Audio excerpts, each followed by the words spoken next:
Hi, my name is Ian. This is Blizzard. So, I'm reviewing The Monk. Maybe it came up in my YouTube recommended, I don't know.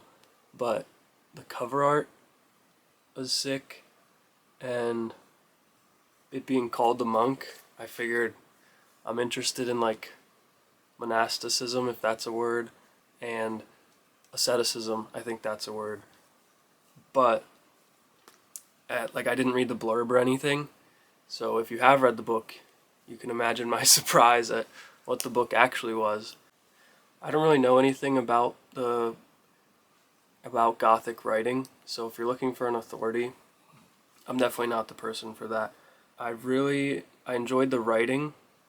I enjoyed like the archaic sort of writing style. Not knowing anything about the book going into it, for some reason I thought it was made in like written in like the 60s, the 1960s. But then like 10 pages in, I was like there's no way someone was writing like this in the 60s.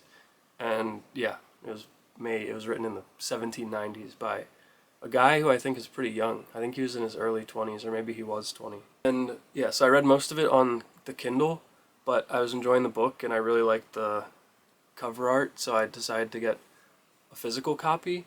And the person before me wrote in the book with this like nice, let me see. They wrote in the book with this nice cursive what they thought about different things going on in the book. It's always nice when somebody writes in the book, in my opinion, because it's like you're reading it along with somebody. And then in regards to the plot, the my main issue, and I think this is a common complaint, is when Don Raymond goes on about his story for what seems like forever. I was tempted to put down the book and not pick it back up when that was happening because I was so invested in Antonia and the monk that once he kept going on about that, I was like, I do not care. There were two major themes that I enjoyed. One was on virtue, and the other was kind of the chaos of love. And there's this one passage towards the end when Lucifer is talking to him that sort of encompasses all of the virtue stuff that I was interested in. He says, I watched the movements of your heart. I saw that you were virtuous from vanity, not principle, and I seized the fit moment of seduction. I mean, the writing is fire, but just that idea that the question of whether or not you're acting virtuous for virtuousness in itself, or if you're acting virtuous for some form of approval. And I think Nietzsche argued that even in selfless action, one is really being selfish, and it's their ego acting in kind of a subversive way, making them think that they're doing it because they're selfless. But Ambrosio was like he's like the definition of that, I guess. He was certainly acting out of vanity, which it was a little strange to me that he's like 30, Ambrosio's like 30, and it took him that long to kind of lose his virtue. You'd think that would happen maybe before the frontal lobe is developed or something, but he made it through his 20s, being a part of the church and not succumbing to whatever. And related to that, I was wondering what Lucifer gets out of doing this to the monk. Like, I'm not a theologian. If someone knows more about the Bible than I do, I don't get what the devil gets out of screwing Ambrosio over.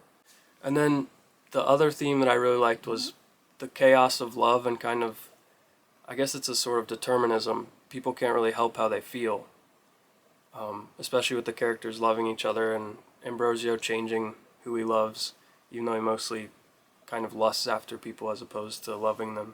But in the end, Lucifer comes in and is like, I was doing all of this, so it's like how much of it was Ambrosio and how much of it was determined, which I guess gets into the free will argument. Regarding the ending, I enjoyed it a lot. It felt like some things were kind of tossed in there, like an afterthought, like or not an afterthought, but kind of for shock value, like Antonia being Ambrosio's sister and Elvira being his mom.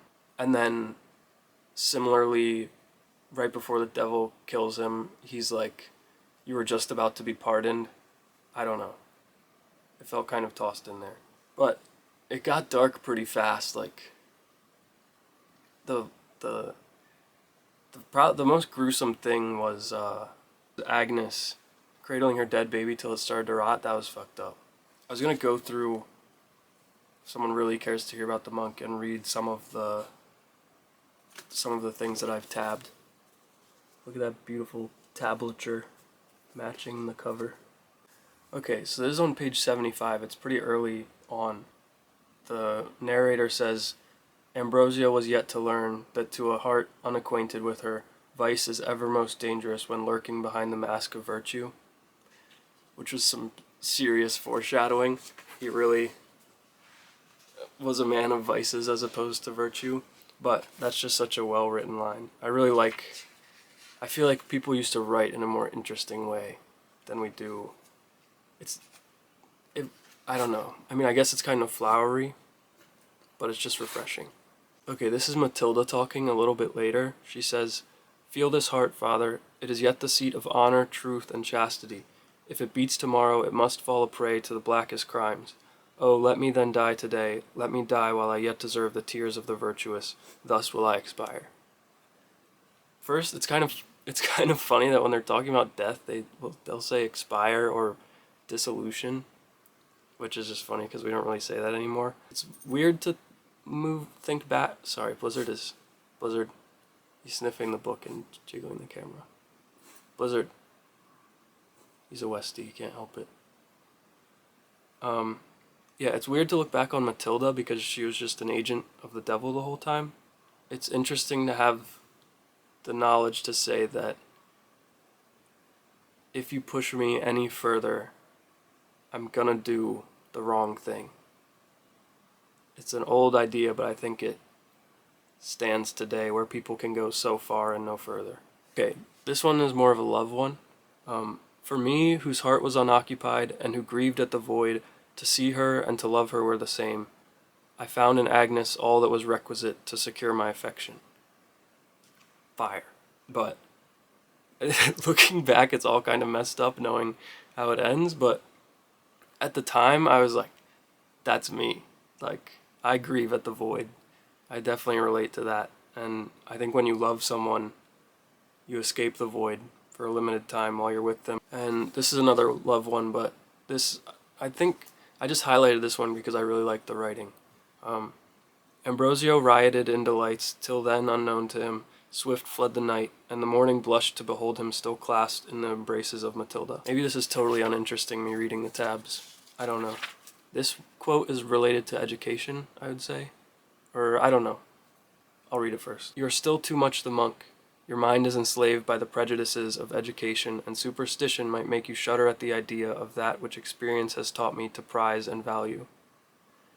I relate to that one. I think, well, it depends on how you look at the quote, but to me it's a matter of intellectualizing things instead of feeling them. And the more you learn, the more I learn, the more I'm inclined to think about feelings as opposed to, well, thinking about everything, as opposed to actually just experiencing it, whoever I am, instead of trying to become like this third person observer. Something I enjoy with, man, my head's been cut off the whole time, I think. Something I enjoy with reading old books is seeing these little human moments that feel like they still happen today. Towards the end of the book, there's this line: "Fearful of recalling those scenes to his mind in which Antonia had perished, she had hitherto concealed from him the history of her sufferings.